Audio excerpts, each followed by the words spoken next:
Hello everyone. I hope that everyone is really having a good time right now and just embracing the moment. I haven't posted anything for a really long time and yeah, it's just been a long time and I've been working from home for the last 2.5 months and our government has just announced another extension of a lockdown to 6 weeks more before we all could formally just go back to business as usual, but I doubt that's going to be 100%.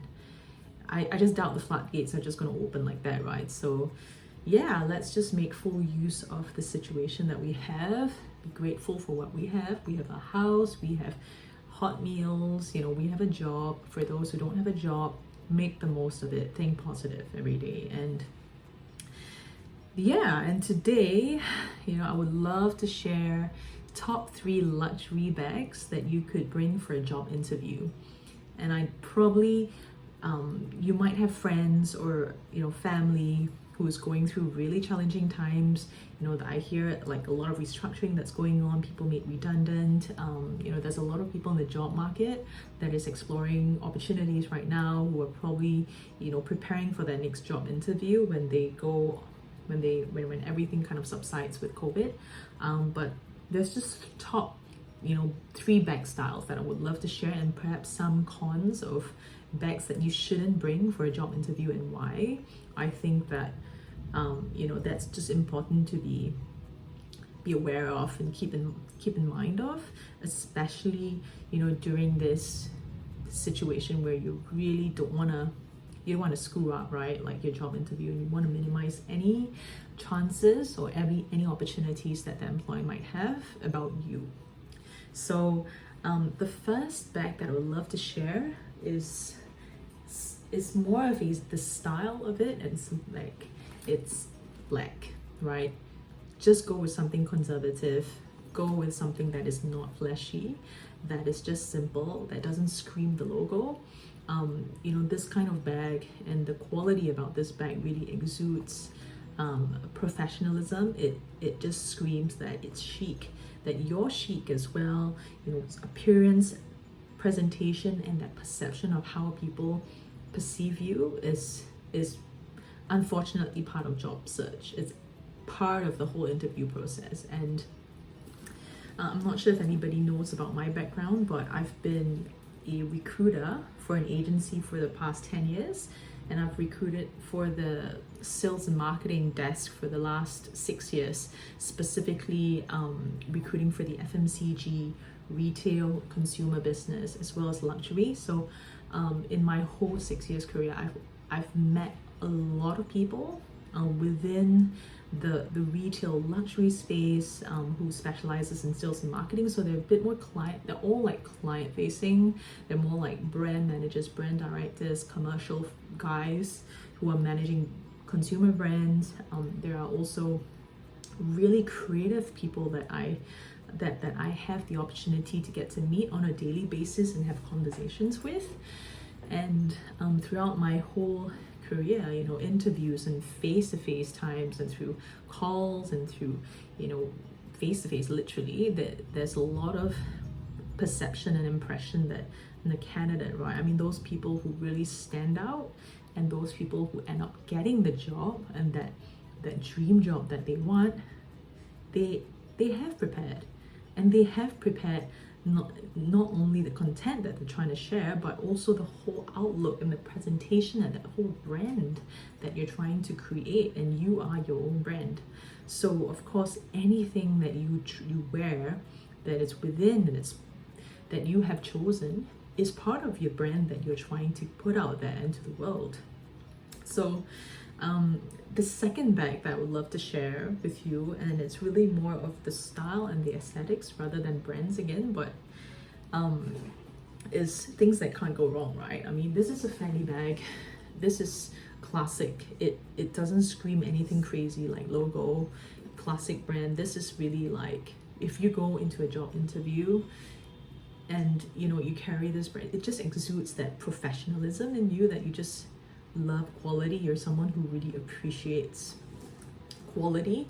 Of course, I love Lindy's pom-poms. you can do something a little bit like a black, but especially for a job interview, it's best to remove the pom-pom. So my advice is don't have things that's dangling, especially if it's a job interview. It's a formal one.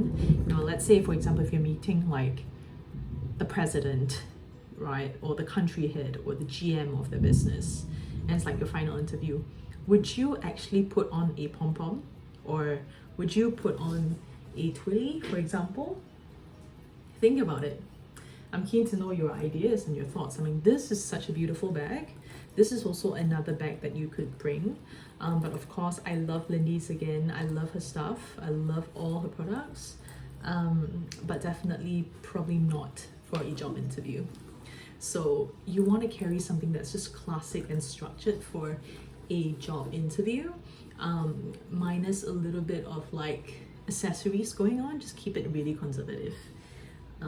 Things that are definitely a no-go that you should you should not ever bring for a job interview are casual things. Casual, and I mean logos.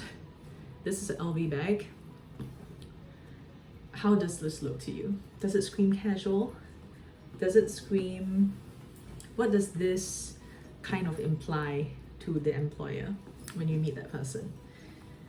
Right? So you'll probably have a lot of thoughts in your head where, you know, it's casual. It's a casual piece. It's a nice bag, but it's not appropriate for a job interview, especially a formal job interview.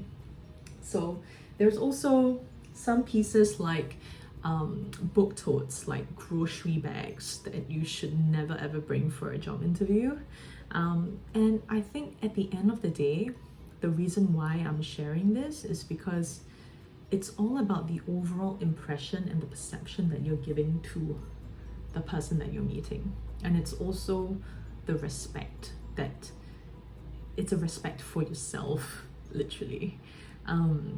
I've seen occasions where, and these are just, you know, I've heard many stories, right, of why, you know, some employers decided not to go for this candidate versus someone else. And there was one that was specifically gave me a comment that this person just didn't know how to dress well, you know, or didn't know how to conduct or present themselves well. And just imagine, you know, if that comment is given to you, and I had to deliver that comment, because at the end of the day, I need to be transparent for the candidate. I need to be sharing the reality so that in the future you're not going to do the same thing, right? I need to share with you what are your where's your blind spots and on what you should take note of, so that you don't make the same mistake again, especially if it's your dream job and you're trying to just compromise.